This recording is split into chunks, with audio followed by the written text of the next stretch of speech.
เงิน35บาทของคุณซื้ออะไรได้บ้างครับอัสสลามุอะลัยกุมวะเราะห์มะตุลลอฮิวะบะเราะกาตุฮ์ตอนนี้น้องๆฟากิรมิสกีนในโรงเรียนสอนศาสนาหลายๆแห่งเงินจำนวนนี้คืออาหารมื้อสำคัญที่เปลี่ยนชีวิตการเรียนทั้งวันของพวกเขา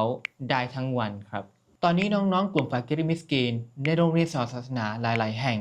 ยังขาดปัจจัยสำคัญเพื่อเติมเต็มมื้ออาหารให้อิ่มท้องซึ่งอุปสรรคเหล่านี้ส่งผลโดยตรงต่อสมาธิและการพัฒนาศักยภาพของพวกเขาเราจึงสร้างแพลตฟอร์มระดมทุนนี้ขึ้นมาครับใช้งานง่ายๆเพียงแค่คลิกเข้าเว็บไซต์และเลือกร่วมสมทบทุนซิดากะห์หรือซากาตเงิน35บาทจะกลายเป็นอาหาร1มื้อหรือ 8,400 บาทจะช่วยดูแลเด็ก1คนได้ตลอดทั้งปีการศึกษาแพลตฟอร์มของเรา Open Data โปร่งใสตรวจสอบได้โอนเงินแล้วยอดอัปเดตทันทีการลงทุนที่ต้นทุนต่ำแต่สร้างผลกระทบที่ยิ่งใหญ่เริ่มต้นได้ที่คุณครับ